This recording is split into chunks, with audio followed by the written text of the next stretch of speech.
Blood clotting mechanism prevents from loss of blood when blood vessel is ruptured or injured.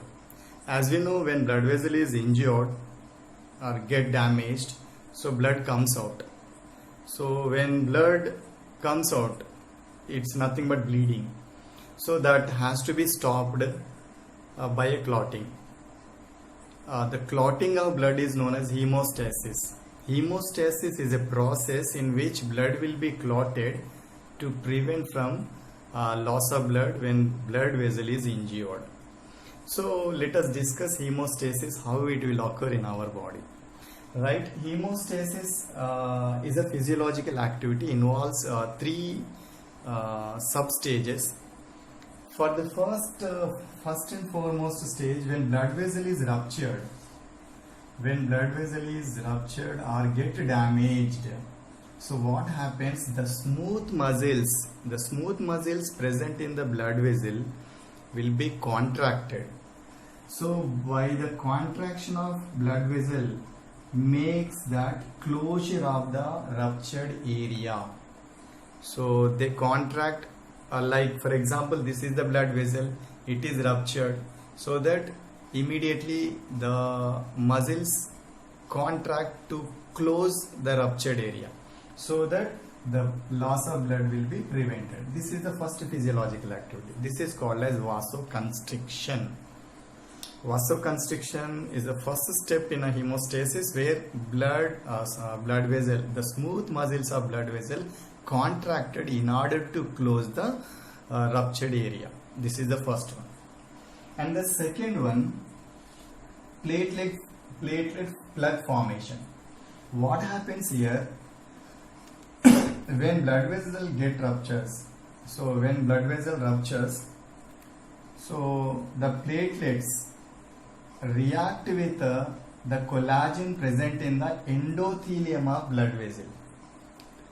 The platelets react with collagen and they release a sticky substance, so that the further all the blood platelets will form as a plug, and then it close the ruptured area or damaged area. This is called as platelet plug formation.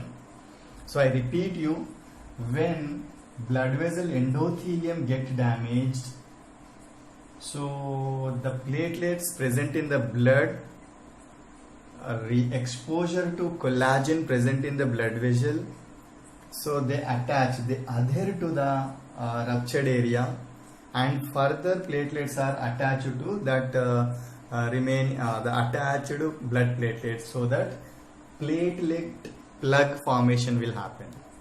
By that the ruptured area will be closed. This is the second physiological change.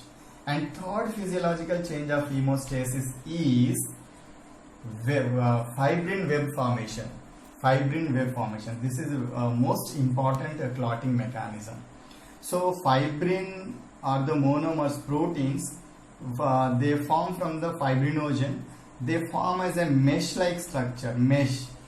So where blood cells are trapped to prevent loss of blood from the injured area. Where injured area takes place, where the blood vessel is ruptured, so fibrin will form as a mesh-like structure where blood cells are trapped to prevent loss of blood. This is the third very most important hemostasis step. Now in this lecture I am going to explain you how this mesh will form, how this fibrin mesh will form. There are three steps are involving in this fibrin mesh formation. Now I wrote here the three steps how the fibrin mesh will form. In the first step, what is happening?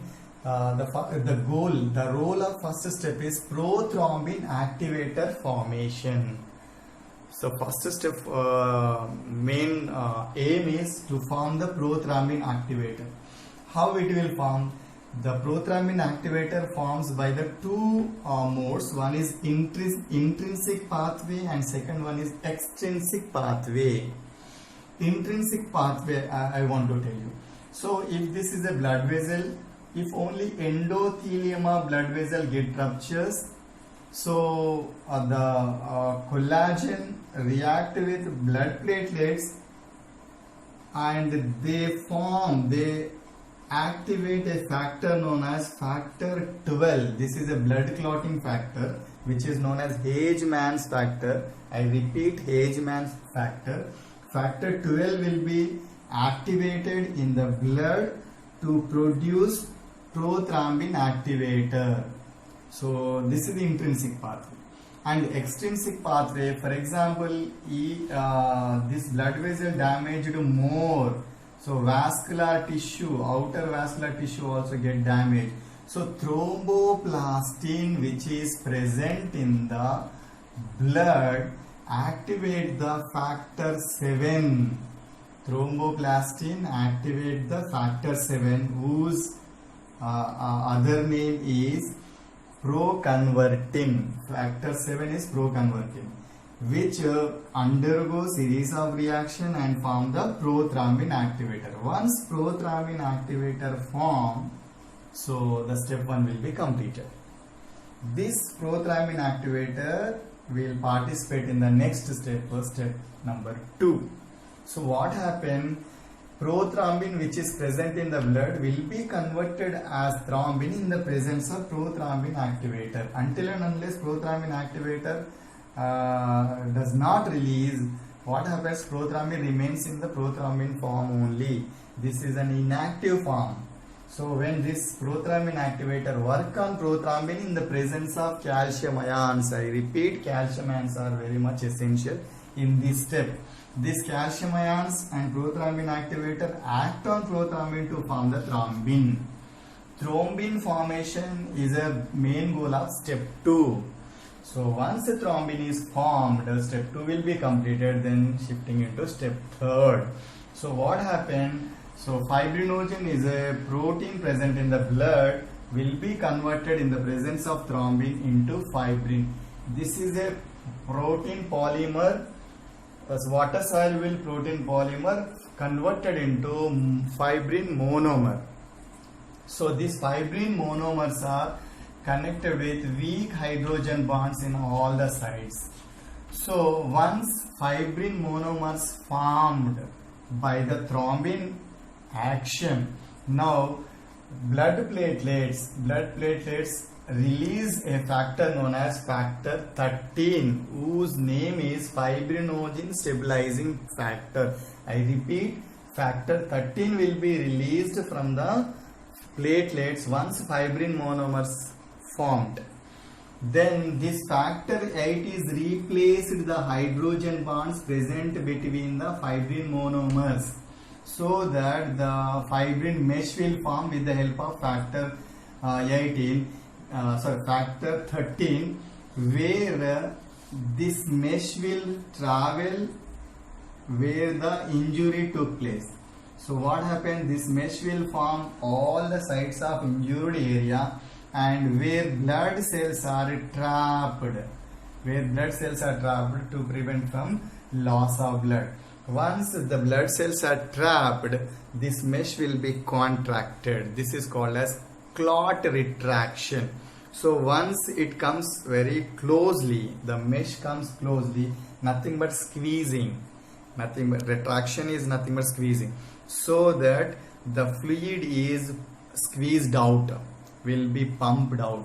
So that fluid from the clot is called as serum. A serum is nothing but a plasma without fibrinogen, because this is mostly fibrinogen. Serum is a plasma without fibrinogen and other proteins. So this is the mechanism of blood clotting. I think you